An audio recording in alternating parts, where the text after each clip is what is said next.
Bonjour, bonjour. J'espère que vous allez bien. Bienvenue dans cette nouvelle session de tuto organisée par AfriSkills. Si vous êtes là aujourd'hui, je suppose que vous rencontrez encore des difficultés liées à l'utilisation de l'outil Excel. Aujourd'hui, je vais vous partager une autre astuce. Je vais vous montrer comment est-ce qu'on fait du remplissage conditionné dans un tableau Excel. C'est parti. Lors de notre session précédente, je vous avais montré comment faire du remplissage simple.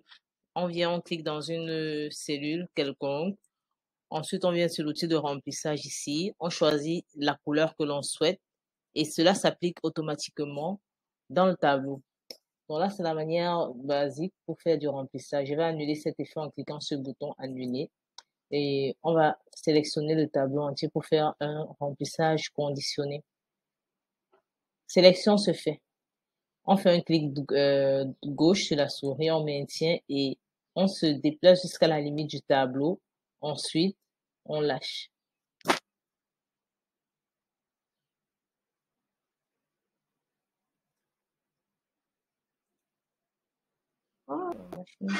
Je vais reprendre l'action. Alors, pour faire la sélection, comme je disais, je fais un clic gauche, je maintiens, je me déplace vers la droite et je lâche. Voilà. Ma sélection est bien prise. Je viens dans l'outil de remplissage, je clique. Je viens sur mise en forme conditionnelle, je clique. Voilà.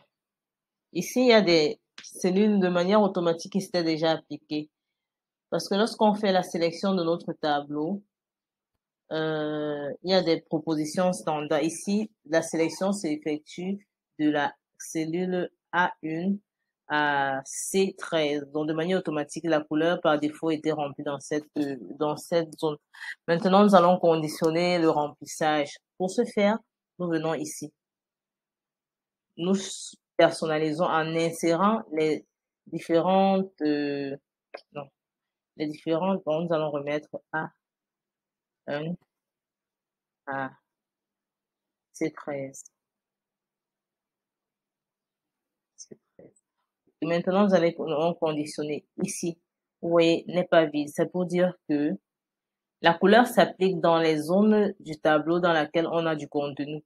Vous pouvez voir à ce niveau où il n'y a pas de test que les couleurs ne se sont pas appliquées. Déjà, c'est la première condition.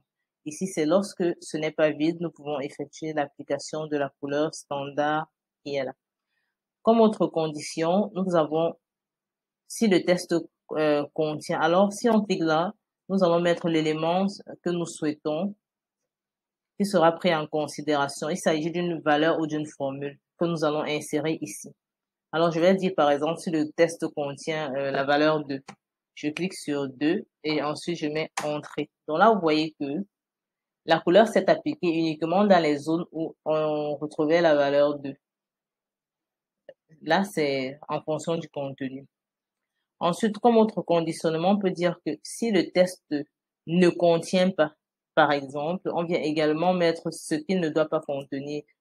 Je peux maintenant dire si le test ne contient pas la valeur 2, je clique dessus sur Entrée et de manière automatique, la couleur s'affiche, le remplissage s'effectue dans les cellules ne contenant pas le test 2. Je peux, comme autre conditionnement, on a, si le test commence par, je vais dire T, parce que c'est la plupart du test de ce tableau commence par les T. Donc, je pense que ça va tout prendre. Si le test commence par T, vous voyez. Alors, encore, la couleur va s'appliquer dans toutes les zones où il y a le test. On peut dire si le test se termine par, comme autre conditionnement, si le test se termine par, on met par exemple la valeur 5. Je sais que j'ai forcément un 5 dans mon tableau. La couleur de remplissage s'appliquera dans la cellule contenant la condition indiquée, ainsi de suite. Ensuite, nous avons, le test est exactement, donc on écrit exactement ce que, de quoi il s'agit. Si le test est exactement test 13 par exemple, je clique sur Entrée. Test. Voilà. Si le test est exactement test tout court, la couleur s'appliquera dans les cellules où il y a exactement le test indiqué. On peut également conditionner en fonction de la date. Ici, il faudra intégrer à notre tableau une date. En fonction de la date antérieure à une période, on clique dessus. Il y a les propositions aujourd'hui, demain, hier. Je mets aujourd'hui. Par défaut, puisque je n'ai pas intégré de date dans ma feuille, on ne pourra pas observer de changement. Comme autre élément de conditionnement, on a si la date est postérieure, si la valeur est supérieure ou égale à, inférieure ou égale à, est différent de, est compris entre eux, n'est pas compris entre eux.